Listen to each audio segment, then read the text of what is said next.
Hai, jumpa lagi bersama aku tentunya di YouTube Benayuantiko, di YouTube Ujung Sayap yang Tinggi. Nah, kali ini saya akan bercerita.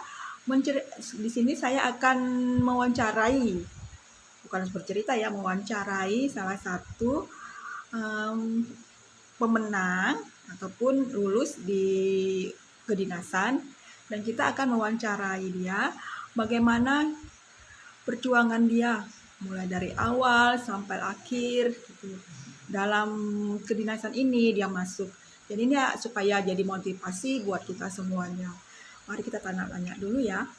Hai Mbak Chelsea. Halo. Wah itu deh. Aku baik. Hai. Gimana Mbak? Kayaknya senang ya masuk dari kedinasan. Iya, aku puji Tuhan banget lulus di salah satu sekolah kedinasan yang ini tuh nggak masuk plan aku sebenarnya, karena awalnya aku udah berkuliah kan di salah satu universitas, tapi aku mencoba sekolah kedinasan dan puji Tuhan lulus. Buat perjuangannya perjuangannya itu berat sih, karena ini sekolah kedinasannya tiap tahapnya tuh sistem gugur. Jadi kalau kita gugur di salah satu tesnya bakal nggak bisa lanjut ke tahap selanjutnya.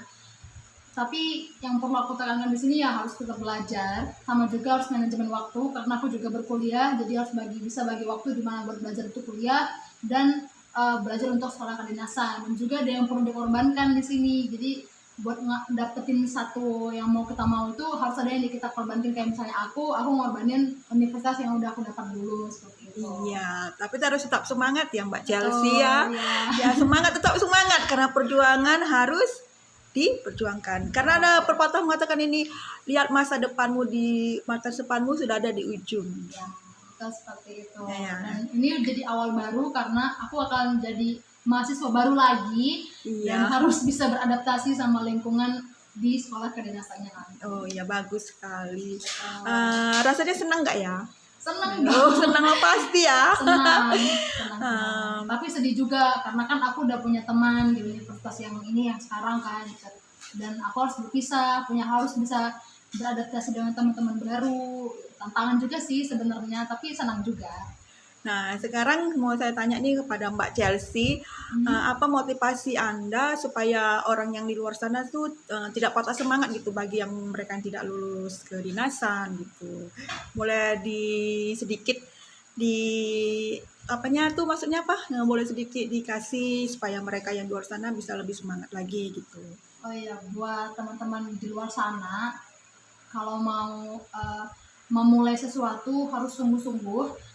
Hasilnya memang kita nggak tahu bagaimana, tapi kalau dari awal kita udah berserah sama Tuhan dan yakin kita bakal lulus, maka Tuhan akan kasih jalan. Jangan pantang menyerah. Kalau misalnya hasilnya tidak sesuai dengan apa yang kita inginkan, tetap bersyukur aja, karena dari situ kita udah banyak mengambil pengalaman untuk bisa melakukan hal baru lagi. Iya. Ada lagi nggak yang mau disampaikan supaya semangat kepada teman-teman yang belum nggak lulus ini kedinasan gitu, biar supaya mereka bisa mencobanya tahun depan gitu. Yang penting mereka tidak patah semangat gitu. Memang sih kalau misalnya ibaratnya gini, seperti Pak pertama mengatakan, kegagalan itu bukan karena apa, maksudnya kegagalan meskipun kegagalan itu dalam sekali tidak berarti patah semangat itu harus dihentikan. Ya betul. Gagal sekarang sih nggak apa-apa, karena aku pernah dengar kalau misalnya kita gagal sekarang itu kita udah mengurangi jatah gagal kita, dan kedepannya kita bakal berhasil. Oh iya, buat semangat ya Mbak Chelsea. Iya. Terima kasih. Iya.